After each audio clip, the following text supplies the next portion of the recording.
Hello, good afternoon বন্ধুরা। Welcome to my channel জ্যোতির্ময়ী গল্প, জ্যোতির্ময়ী সরকার, জ্যোতির্ময়ী new blog. Facebook, YouTube হচ্ছে জ্যোতির্ময়ী গল্প আর জ্যোতির্ময়ী ব্লগ। দেখো বন্ধুরা, আজকে আমার মেনু হচ্ছে আজকে যেহেতু মঙ্গলবার আমার মেয়ে তো নিরামিষ খায়, সেই সুবাদে আমরাও নিরামিষ খাই। তা আজকে আমাদের মেনু হচ্ছে তোমার একটা ভাজা করেছি, বেগুন দিয়ে বেগুন ভাজা, তারপর পটল ভাজা, এগুলো নিয়ে একটা ভাজা করেছি।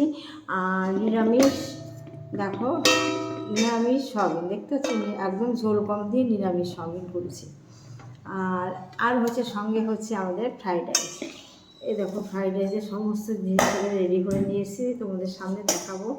এই দেখো ফ্রাইড রাইসের ভাতটা রেডি করেছি, ভাতটা করা আছে, রাইসটা রেডি করা। এবার এইটাকে আমি ভিতরে মিক্সড করবো।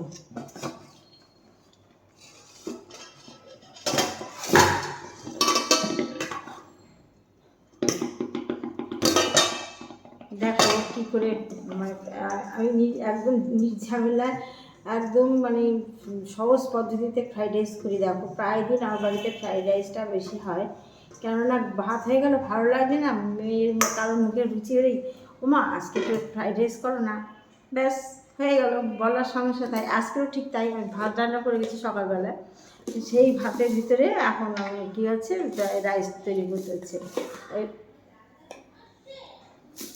দেখো ভাতের ভিতরে চিনি মিশাচ্ছি, তেজপাতা রান্না হয়নি, তেজপাতাটা দেবো। এরকম চিনি মিশালাম, বেশি মিষ্টি দিতে বারণ করেছে আমার মেয়ে, বলছে মা বেশি মিষ্টি দিও না, মিষ্টি বেশি খাবো না, আমি মুঠো হয়ে যাচ্ছি। ও মুঠো যাচ্ছে আর আমি দিন দিন রোগ হয়ে যাচ্ছি, অবশ্য আমি ঠিক আছি। এবার দেখো এই চিনিটার ভিতরে একটু লবণ দিলাম। এ দেখো আমরা সবসময় সন্ধব লবণ খাই, সন্ধব লবণ শরীরের পক্ষে খুব উপকারী। দেখো সন্ধব লবণটা দিলাম। এবার দাঁড়াও, এটাকে একটু এ করে নিয়ে এর ভিতরে তোমার সমস্ত সবজি ভেজে রেখে দিয়েছি, দেখাচ্ছি তোমাদেরকে। দেখো ওটাকে মাখিয়ে নিই।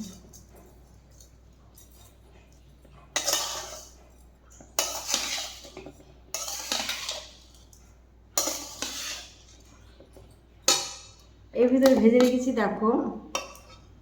ও এর ভিতরে আবার আরেকটা জিনিস আছে, বলছি সেটা তার আগে তোমাদের দেখাই। ক্যাপসিকাম, এই দেখো এটা হচ্ছে ক্যাপসিকাম, এই যে গাজর, আর এই হচ্ছে বিন। হ্যাঁ, তার ভিতরে কিশমিশ, এই দেখো কিশমিশ এই যে কিশমিশ, কাজু, সমস্ত রেডি করা। আর একটা জিনিস করেছে, এটা হচ্ছে তোমার সয়াবিন ফ্রাইড রাইস।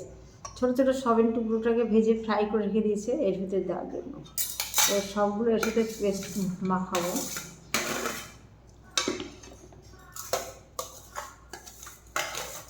গায়ে তেল লেগে গেছে, সেই তেলটাকে তুলে নিলাম থালায়, ভাতের ভিতরে রাইস দিয়ে।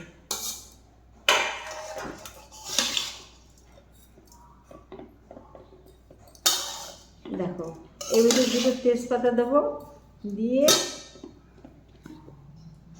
এই যে লাস্টে হচ্ছে ঘি, লাস্ট ফিনিশিং তো ঘি দিতেই হয়, ঘি আছে।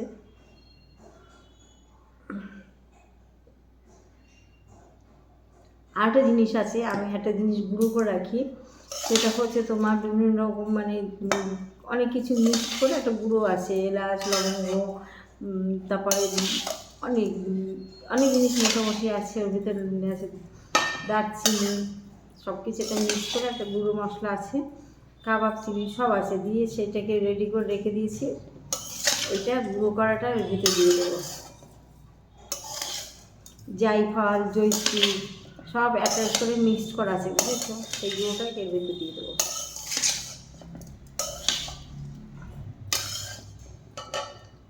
দেখেছো?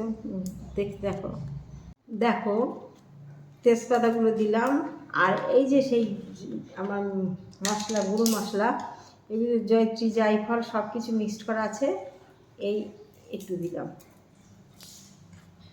এইটুকু দিলেই এই যা সেন্ট বেরোবে না, দারুণ।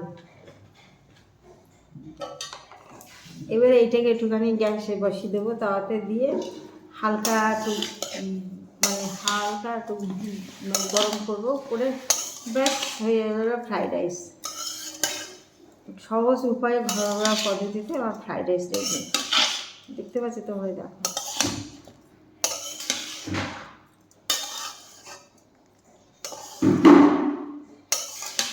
চলে আসো বন্ধুরা, কে কে খাবে চলে আসো।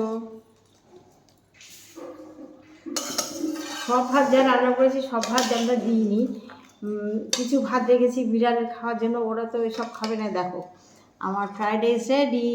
কেমন হয়েছে তোমরা বলো, একটু দেখে বলো কেমন হয়েছে আমার ফ্রাইড রাইসটা। বাহ কি সুন্দর সেন্ট আসে, দারুণ দারুণ সেন্ট আসে।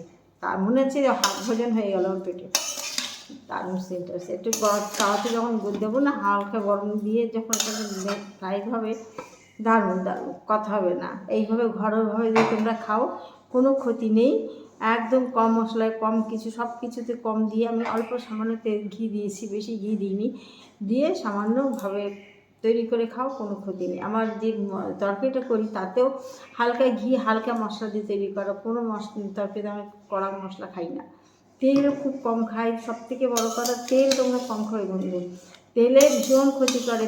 তেল কিন্তু মানে খুব ভালো জিনিস নয়। অনেকে গর্ব করে বলে আমরা এত লিটার তেল খেয়েছি, আমরা এত লিটার তেল খাই, কিন্তু না, এটা গর্ব নয়। তেল মানে শরীরে সবথেকে ক্ষতিকারক জিনিস। তেল কম খাবে, ঠিক থাকবে, ভালো থাকবে, সুস্থ থাকবে। রাখলাম, ভালো থেকো।